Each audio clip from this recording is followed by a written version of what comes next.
Hello student, आप सभी का राजन एकेडमी क्लासेज में एक बार फिर से स्वागत है। तो आज के इस वीडियो लेक्चर में हम लोग जो है क्लास 9th के फिजिक्स का जो तीसरा चैप्टर है वह हमारा है बल तथा गति के नियम। बल तथा गति के नियम, law of force and motion का आज हम लोग जो है अति लघु उत्तरीय प्रश्न उत्तर को आज हम लोग देखने वाले हैं। इसमें हम लोग जो है आज जितने भी अति लघु उत्तरीय प्रश्न बनते हैं भारतीय भवन बुक का, उसको हम लोग जो है इसमें देखेंगे। और यदि आप लोग इसका पीडीएफ लेना चाहते हैं तो पीडीएफ का लिंक आपको डिस्क्रिप्शन बॉक्स में दिया गया है या कमेंट बॉक्स में भी दिया गया है। वहां से आप टेलीग्राम चैनल ज्वाइन कर लीजिए। मेरा टेलीग्राम चैनल है राजन एकेडमी क्लासेज, वहां से इसका पीडीएफ डाउनलोड कर सकते हैं। और यदि आप लोग मेरे चैनल पर नए आए हैं तो चैनल को सब्सक्राइब कर ले और वीडियो अच्छा लगे तो वीडियो को लाइक करें। यहाँ से देखिए हम जितने भी अति लघु उत्तरीय प्रश्न है उसको सोल्व करेंगे। तो पहला हमारा क्वेश्चन यहाँ पे क्या है? पहला हमारा क्वेश्चन है, निम्नलिखित में किसका जड़त्व अधिक होता है?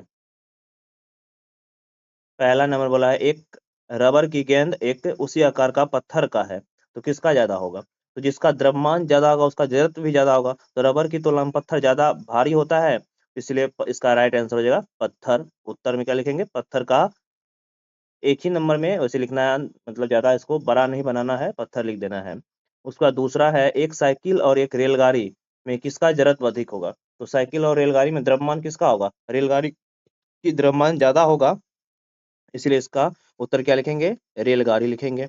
उसके बाद अगला क्वेश्चन है, 5 रुपए का एक सिक्का, एक एक सिक्का एवं एक एक एक रुपये का एक सिक्का में कौन ज्यादा जड़त्व होगा? किसका? तो 5 रुपए की सिक्का ज्यादा वजन का होता है, इसलिए 5 रुपए के सिक्का का जड़त्व क्या होगा? अधिक होगा। तो इस प्रकार से हम लोग जो है एक में ए बी सी का उत्तर लिख सकते हैं। उसके बाद हमारा अगला क्वेश्चन है दूसरा नंबर, न्यूटन के गति का कौन सा नियम जड़त्व का नियम है? तो बताए थे न्यूटन के गति का जो प्रथम नियम होता है इसको जड़त्व का नियम कहते हैं। इसमें कोई वस्तु अगर गति में है तो गति में ही रहेगा, कोई वस्तु रुका है तो वह स्थिर है तो स्थिर ही रहेगा। उसके बाद अगला हमारा क्वेश्चन है तीसरा नंबर, गति का कौन सा नियम बल की परिभाषा देता है? तो ये भी बताए थे गति का जो प्रथम नियम होता है बल की परिभाषा देते हैं। तो इसका उत्तर हम लोग इस प्रकार से लिखेंगे, प्रथम नियम। उसके बाद चौथा नंबर क्वेश्चन है, किसी पिंड का त्वरण कब शून्य होगा?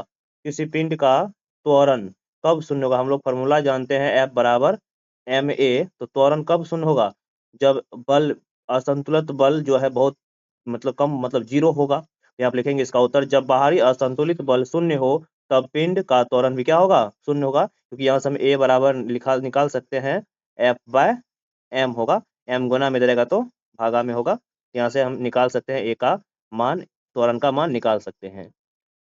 चलो उसके बाद अगला क्वेश्चन है, अगला हमारा क्वेश्चन है पांचवा नंबर क्वेश्चन, किसी वस्तु के द्रव्यमान और वेग के सम्मिलित प्रभाव को किस भौतिक राशि से व्यक्त करते हैं? तो इसका उत्तर इस प्रकार से लिखेंगे, किसी वस्तु के द्रव्यमान और वेग के सम्मिलित प्रभाव को संवेग p से व्यक्त करते हैं। और p बराबर हम लोग फॉर्मूला जानते हैं mv, इसको हम लोग देखे थे थ्योरी में जब कर रहे थे, p बराबर mv होगा।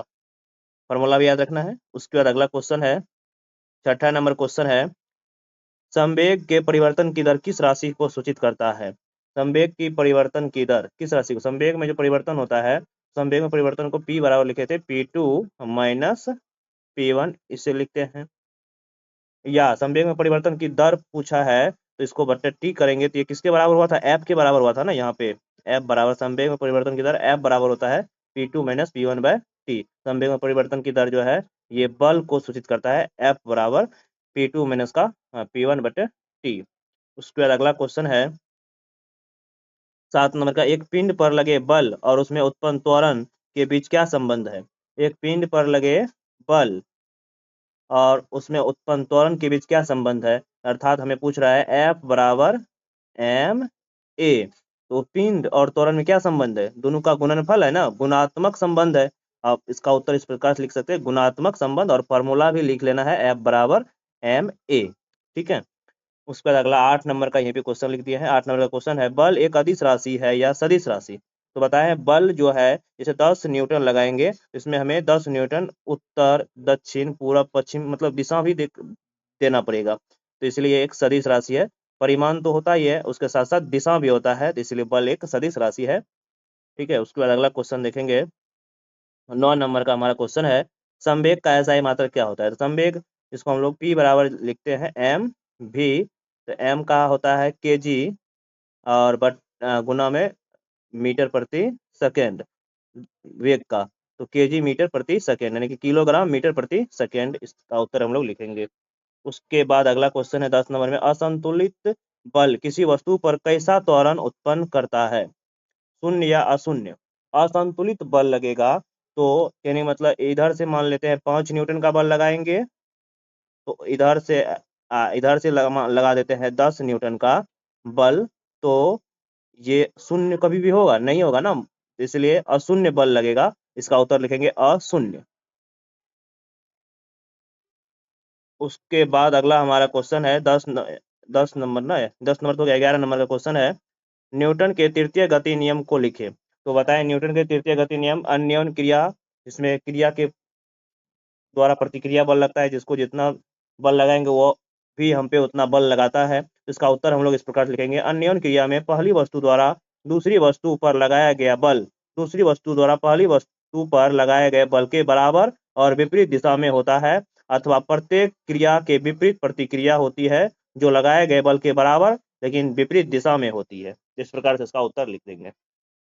उसके बाद अगला क्वेश्चन है 12 नंबर का, क्या क्रिया एवं प्रतिक्रिया एक ही पिंड या भिन्न भिन्न पिंड पर कार्य करती है? इसका उत्तर हम लोग इस प्रकार से लिखेंगे, यदि वस्तु का द्रव्यमान स्थिर रहे तो वस्तु में उत्पन्न त्वरण उस पर लगे बल के समानुपाती होता है और यह भिन्न भिन्न पिंडों पर कार्य करती है।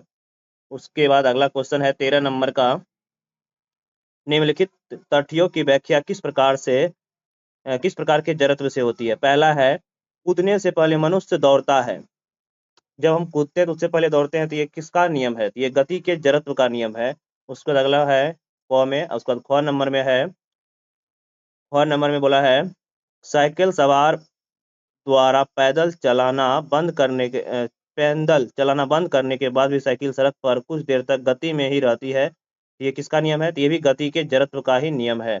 उस पर अगला क्वेश्चन है ग नंबर में, यात्री पीछे की ओर झुक जाता है जब रेलगाड़ी एकाएक चल पड़ती है। तो कोई वस्तु विराम में रहता है, विराम में ही रहना पसंद करेगा, इसलिए विराम की जरूरत अचानक चलता है तो पीछे की ओर झुक जाता है। ये विराम का जड़त्व है, ऑप्शन मतलब इसका उत्तर इस प्रकार से लिखेंगे, विराम के जड़त्व। तो इस प्रकार से इसमें क ख ग था। उसका अगला क्वेश्चन देखेंगे 14 नंबर का, एक पिंड का त्वरण अपने गमन के दौरान 5 गुना हो जाता है, क्या उस पर लगा हुआ बल भी बदल जाता है? यदि हाँ तो कितने बदलेगा? हम जानते हैं एफ बराबर फॉर्मूला होता है एम ए, ये फॉर्मूला होता है एफ बराबर एम ए। अब यहाँ पे क्या बोला है कि पिंड का त्वरण अपने गमन के दौरान 5 गुना हो जाता है। त्वरण ए जो है ये अब ए हो जाएगा 5 ए के बराबर। तो एफ बराबर नया बल कितना होगा? नया जो होगा ये 5 ए हो जाएगा। तो कितना गुना होगा? 5 गुना ना, तो 5 गुना बदल जाएगा। यहाँ पे अगर हम इस 5 को देखें तो ये पहले वाला से कितना गुना, पहले एम ए था अब हो गया 5 MA, पहले वाला से कितना गुना? 5 गुना अधिक ना, तो 5 गुना बदलता है। इसका उत्तर इस प्रकार से लिखेंगे और ये फॉर्मूला को भी इसको भी नोट कर लेना है कैसे इसको सॉल्व किए हैं। उसका अगला 15 नंबर का क्वेश्चन है, 0.2 केजी द्रव्यमान का एक पिंड स्थिर मेज पर रखा है, उसका संवेग क्या होगा? अब यहाँ पे कोई भी वस्तु जब स्थिर है तो उसका संवेग क्या होगा? उसका संवेग जो है जब वेग में परिवर्तन नहीं होगा, उसका संवेग क्या होगा? उसका संवेग शून्य होगा। इसका लिखेंगे शून्य होगा, इसका उत्तर क्या लिखेंगे? शून्य होगा। उसके बाद अगला क्वेश्चन है 16 नंबर का, कोई ट्रक 10 किलोमीटर प्रति घंटे के वेग से चल रहा है और उतने ही वेग से कोई छोटा कंकर भी चल रहा है, तो इनमें किसका संवेग अधिक होगा? इसमें लिखेंगे यहाँ पे छोटा कंकर नहीं होगा, यहाँ पे किसका संवेग अधिक होगा? यहाँ पे ट्रक का संवेग क्या होगा? अधिक होगा। यहाँ पे लिखेंगे ट्रक का संवेग अधिक होगा। क्यों? क्योंकि हम जानते हैं संवेग P बराबर होता है एम भी। तो द्रव्यमान बढ़ेगा तो संवेग भी क्या होगा? बढ़ेगा। संवेग भी अधिक होगा, द्रव्यमान अधिक होगा, संवेग भी बढ़ेगा। यहाँ पे क्या है? कोई ट्रक है, तो ट्रक का वेग जो है छोटा कंकर की तुलना में क्या होगा? अधिक है, इसलिए ट्रक का द्रव्यमान अधिक है तो इसका संवेग भी अधिक होगा। इसलिए यहाँ पे ये गलती लिखा हुआ था, यहाँ पे ट्रक का संवेग अधिक होगा। ठीक है, इसका उत्तर इस प्रकार से लिखेंगे, ट्रक का संवेग अधिक होगा, क्योंकि द्रव्यमान बढ़ने से संवेग भी क्या होगा? बढ़ेगा। हम लोग जानते हैं संवेग का फॉर्मूला होता है एम भी। उसके बाद अगला क्वेश्चन है 17 नंबर का, इसमें भी गति के उस नियम का नाम बताइए जो निम्नलिखित में लागू होता है। पानी में तैरना गति का कौन नियम है? तो पानी में तैरना गति का तृतीय नियम है, इसका उत्तर लिखेंगे तृतीय नियम। अगला है मेज पर रखी पुस्तक का वहीं रहना, तो मेज पर रखी पुस्तक है तो इस पर अभिलंब बल लगेगा, ये प्रथम नियम है। उसका गोली को छोड़ना, तो यहाँ पे लिख देते हैं इसका उत्तर गोली का छोड़ना जो है इसका आंसर लिखेंगे, ये तृतीय नियम है, न्यूटन का तृतीय नियम है, तृतीय नियम न्यूटन का तृतीय नियम। गोली छोड़ना, गोली को जितना बल से गोली आगे बढ़ेगा उतना ही बल से गोली हमको पीछे की ओर धक्का देता है, इसलिए न्यूटन का तृतीय नियम है। ठीक है, इसका उत्तर लिख लेना है तृतीय नियम। उसके बाद अगला क्वेश्चन हमारा है 18 नंबर का, घर्षण बल की दिशा क्या होती है? लेकिन घर्षण बल की दिशा क्षैतिज दिशा में, क्षैतिज दिशा में बोल के इससे अच्छा होगा कि ये गति के विपरीत दिशा में होती है, गति के विपरीत, गति के विपरीत दिशा में इसकी बल दिशा किधर होगा?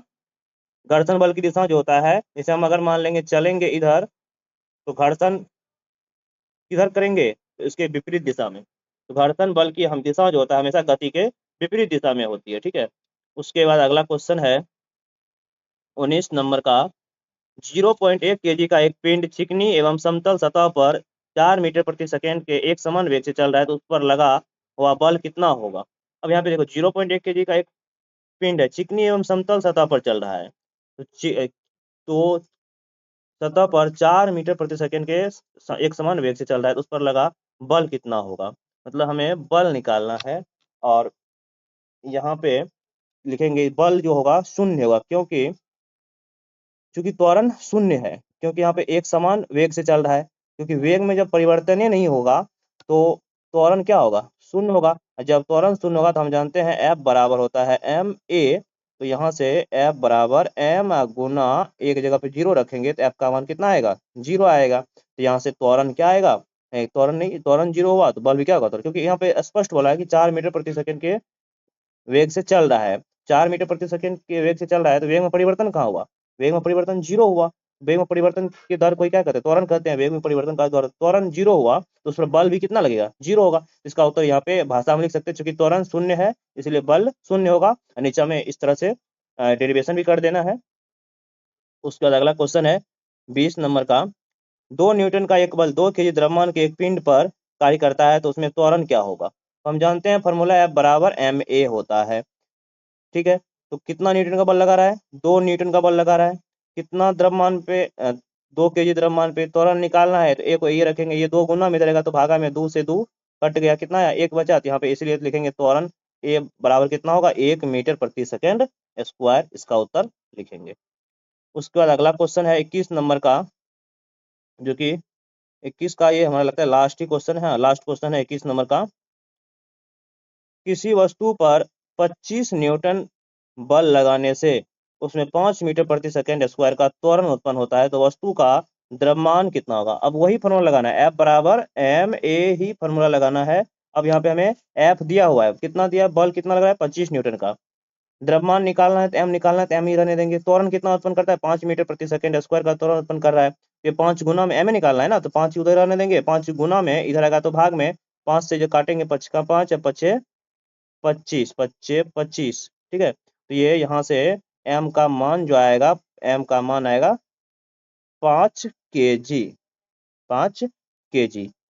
ठीक है, यहाँ पे लिखा भी है 5 kg। M कितना होगा? द्रव्यमान इसका कितना होगा? 5 kg होगा। तो इस तरह से चैप्टर तीसरा जो था हमारा बल तथा गति के नियम में 21 अति लघु उत्तरीय प्रश्न थे, इसको हम लोग सॉल्व किए हैं। अगले वीडियो लेक्चर में हम लोग जो लघु उत्तरीय प्रश्न को सॉल्व करेंगे।